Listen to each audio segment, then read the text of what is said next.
Hello, my name is Prathameen, and today I'm going to be talking about the issue of the youth job market, who it affects, and why it's so significant. So, who is affected by this issue? Mainly, the youth are affected, which in this case is anyone that is age 16 to 24, because it makes it harder for them to find jobs and earn money.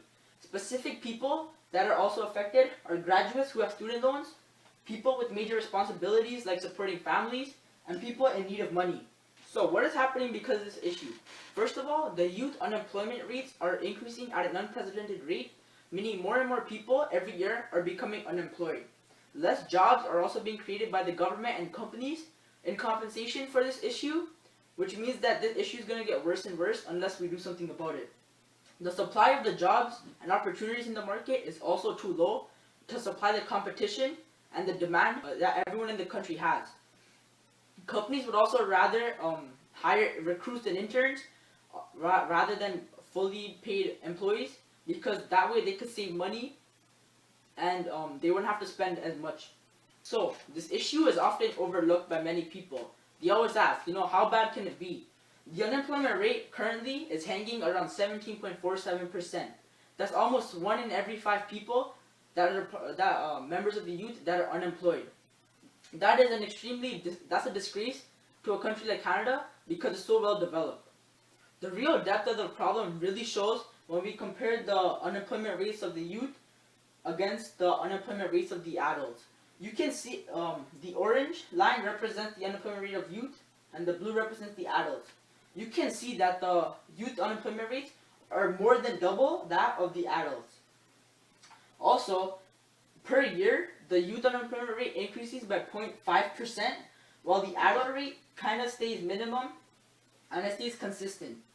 Those unemployment rates, mixed with the fact that 75% of all graduates have a $27,000 student loan, makes it extremely hard for people who have just got out of university to pay back their money. You have a time limit to pay this money back, and the only way you can do it is by finding a job and earning money. But since it's harder for people to find jobs now and there's so much competition, it puts a lot of stress on the students. So, who can help us? Theoretically, all 3 levels of the government have the power and authority to help us solve this issue. The federal government is right now trying to use the federal reserves so that they can create more job opportunities and reduce the taxes. The provincial government and the municipal government are also setting up youth services, which help youth to figure out their career paths and make them learn valuable skills that they will need to find a job. However, if we really want to solve this issue, we have to look towards the federal government because they have the most power and money. So, what is the current position on this issue? So, as I said before, the federal government is trying to make more jobs and they're trying to reduce the taxes, while the provincial and municipal governments are setting up youth services. So, yeah, this issue is currently under the government's radar, and they're putting a lot of time and effort into solving this issue because it's really big. So why is it increasing so much? First of all, the major factor is youth or age discrimination. This is the discrimination against a person or being based on their age. Many employers don't think young people are capable of or have enough experience to do their work, and therefore they do not hire them. This increases the chances of young people becoming unemployed, raising the rate. There's also less jobs being created by the government, which means that the supply is staying the same while the demand and competition is increasing every day. There's also less need for workers nowadays because in factories and many manufacturing companies, machines do most of the work for them, so they don't want to waste money and give it to the employees when they could just have the machine do it for them for free. So, how can we change this? First of all, we need to reduce taxes and introduce policies like the fiscal policy. This policy cuts the taxes down so businesses have more money to open new locations and therefore hire more people. This results in the government directly interacting with companies so that consumers have more money to buy a product, therefore increasing the amount of jobs needed to finish those products. We also need to get rid of globalization, which is a process of paying people outside of our country to do our work for us. So if we take this system out, we could manufacture a lot of the stuff that's being done outside in our own country, therefore making our economy stronger, as well as providing more jobs for the citizens. So what does the future look like for the youth job market?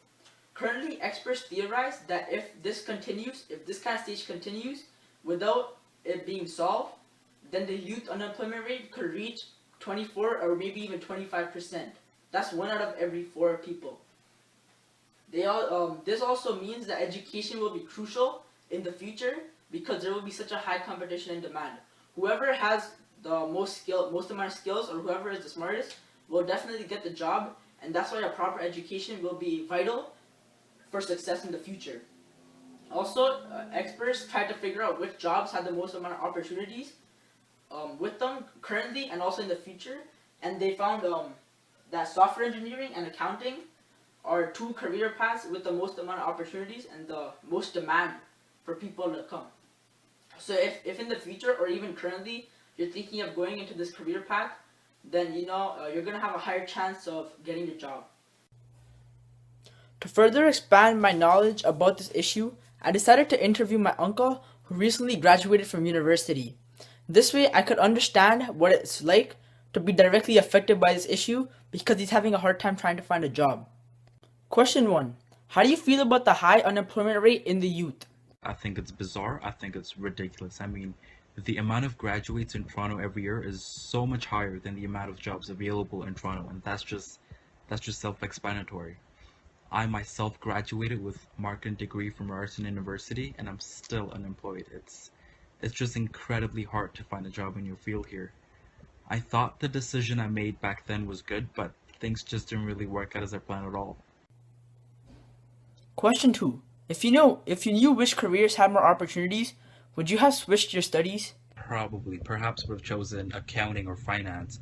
But then again, why would I want to choose something that I'm not interested in just so I can find a job easily in future? Question 3. How does job hunting affect you? The actual job hunting is stressful. It's a lot of work. It's tough. I myself wrote cover letters after cover letters for different jobs and positions, and I would even alter my resume and cover letters a little just so I can fit in with the job description. After hearing a lot of rejections, it kind of affected my self-esteem and even confidence, and that eventually affected my interview skills when I went, and could be one of the reasons I'm still unemployed. But it's just a lot of work to just put in when you kind of have to look through what you want and just apply and keep applying. For my action plan, I decided to do a petition. This way, I could spread awareness through many people and would also be able to see the opinions that people have about this issue. Joseph, come sign this, honey. It's for his son's project. It's a petition for youth employment. Here. You just gotta go back to signature. You can read it. You're not signing your life away. I donate I give donation. Through this process, I was able to ask 60 different people about if they wanted to support this issue or not, and all of them signed. This really shows that people really care about what's going on in the community right now, and they really want to see a change being made. I then proceeded to write a letter to the Canadian government to express my opinions about this issue, as well as the research that I have done, so that they could start making a change. So, I would like to end the video off with a question. Why should we care about this issue? First off, people often throw the quote around that the youth of today are the leaders of tomorrow. If the youth of today are not going to have jobs tomorrow, we are not going to be able to lead. Also, if this kind of problem continues on without something being done to solve it, we might enter another recession in the future, and it might be just as bad as the one before, also known as the Great Depression. This is why everyone in the school, every student, all 2,000 people, should care about this issue. Everyone should be taking action so that in the future, none of us have to struggle like this, and we could all be successful and be happy with our lives. If you agreed with the contents of this video and would like to see a change being made in our community, please like this video, subscribe, and share with other people so people can become aware about this issue and how to solve it. Thank you.